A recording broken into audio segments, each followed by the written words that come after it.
Hey, welcome back. If you're new to my channel, welcome to my channel. My name is Jodi-Kay and I make a new video every week. Today I wanted to show you how I edit my Instagram photos. I have, for the most part, a white theme. I do this by taking photos on a white or gray backdrop, white wall, white bedspread, slab of marble, and I want to show you the apps that I use for whitening or brightening my photos, as well as the apps that I use for creating a border. Now, the easiest way to maintain a theme is to only upload photos that already match your theme. So that means forgoing a few that you really want to post. I was an extra on Empire early this year, and although it would have been really fun to share that on Instagram, one, I couldn't because of a contract, and two, it didn't really match my theme. There's just kind of poor lighting, a lot of yellow tones to this photo, whereas something like the selfie taken against a white wall already matched perfectly. I just had to go in and brighten it up a little bit. Okay, so I keep all of my photo editing apps in this folder under edits, and I have so many, but I really only use about 2 to 3 or maybe 2 to 4 of them, but I like to go into Facetune, and this is where I'm going to whiten and just add some little details to make the photo really pop. So I'm going to go ahead and select this photo. And once it uploads, I'm going to select my whitening tool, which is just this little toothbrush. Clever Facetune. And I'm going to go in and just start whitening the areas that need to be a little bit brighter. And to be honest, sometimes it looks like you're not really doing anything.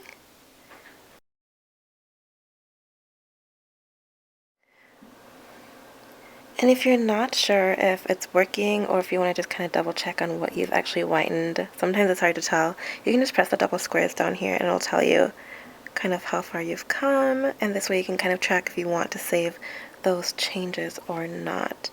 I like to zoom in to really just get the corners for consistency. Consistency, that's the word I was looking for. And make sure that all my edges are taken care of and I don't leave any yellow bits behind.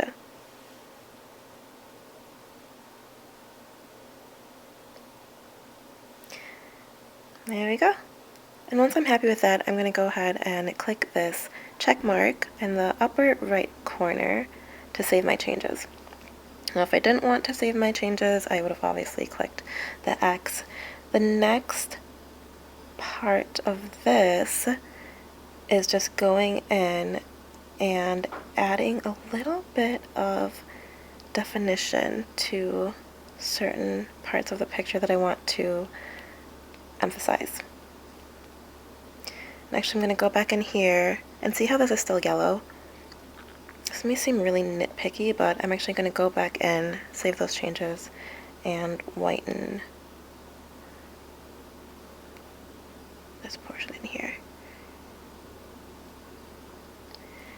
And you honestly probably don't have to go over it as many times as I do. It's just, for whatever reason, my fingertips hate me, and they like never register on my phone. Even when I'm like trying to text or scroll, it's so bizarre. It's the weirdest thing ever.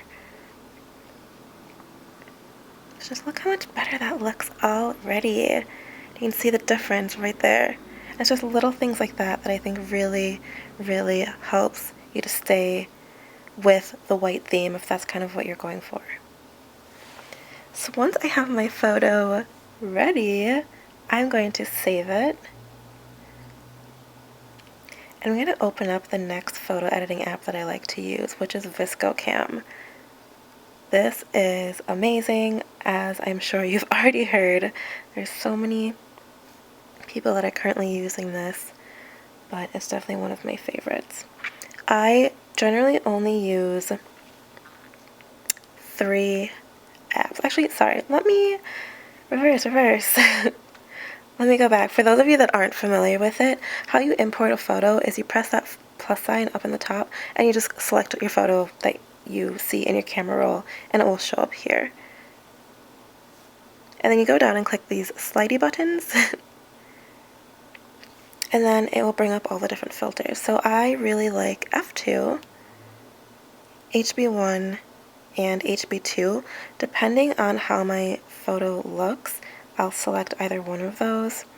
and then kind of bring the amount down. I don't like to go past 8 generally, just because it seems to look a little bit over filtered. And I mean, if that's your theme, definitely go for it, but I think sometimes over filtering takes a lot away from the original photo.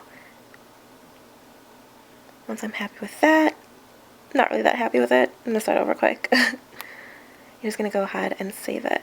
So you kind of like HB1 because it brightens automatically, so less work that I have to do.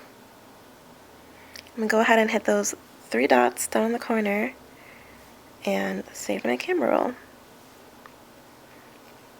Once that is saved, I'm going to then go into Square Ready.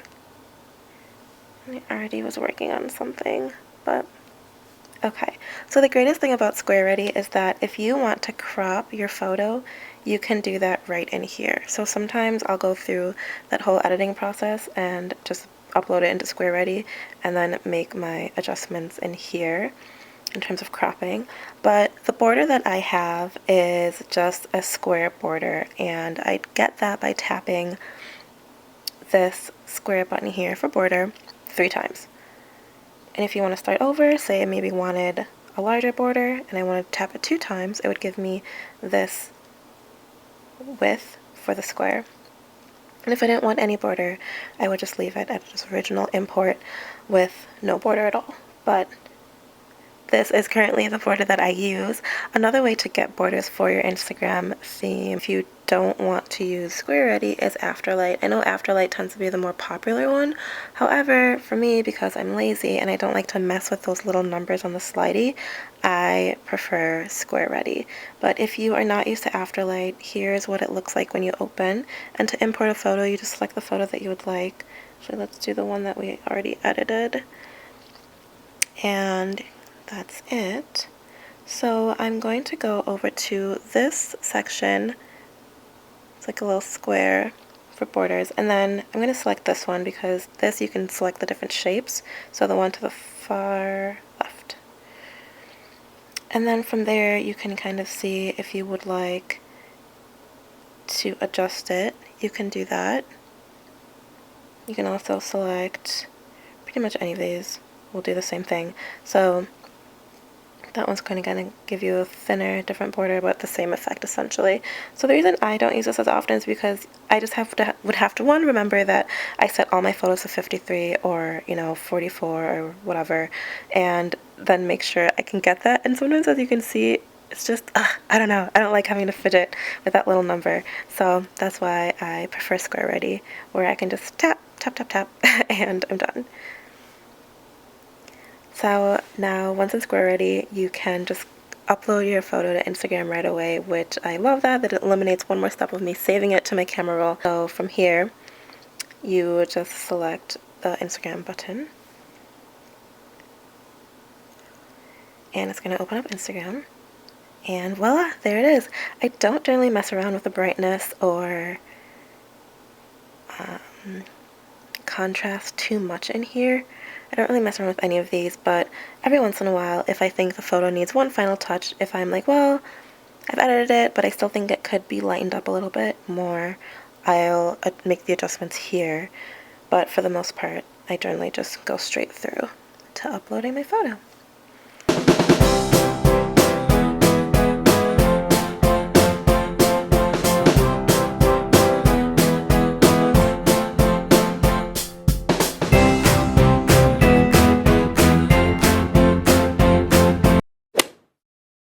Another way that you can whiten the background of your photos is to use Snapseed. Now, I'm not a huge fan of Snapseed, and I actually don't use it that often, but basically once you open up the app, you can just do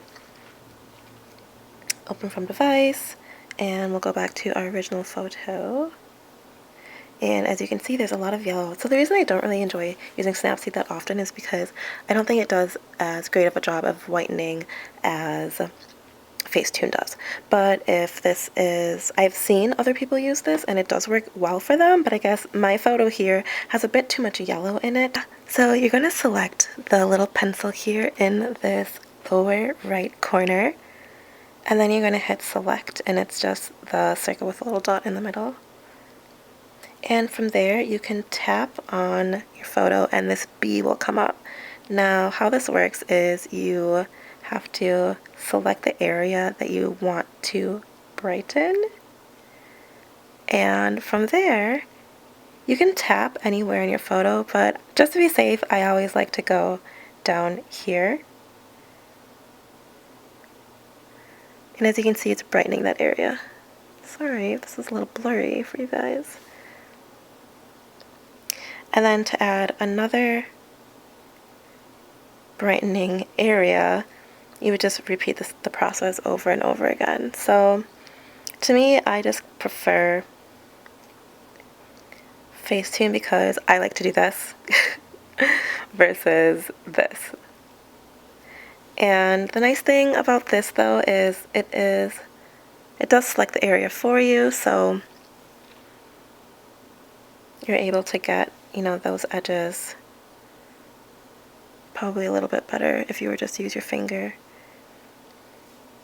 So there it is. It's okay. I'm sure I could work on this a bit more, but if you want to get rid of those bees, say you have them all over, you can just hit this eye and then tap this again and your bees will reappear. So once you're done and you're satisfied with your photo, you can select the check mark and then go up and select save.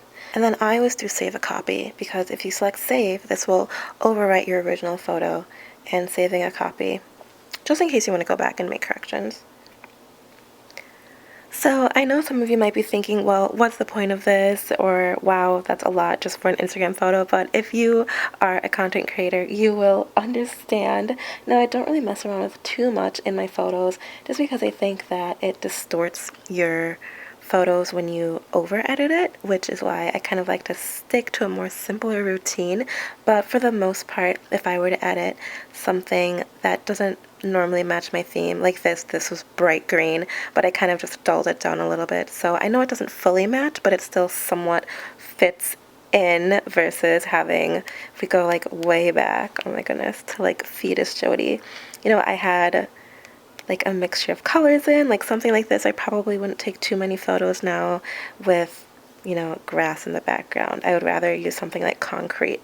So it's just thinking about your theme if you do want to upload it to Instagram and how you can kind of match that. So I did go from somewhat of like a faded, muted theme to just more having a white background because I just liked how it looked.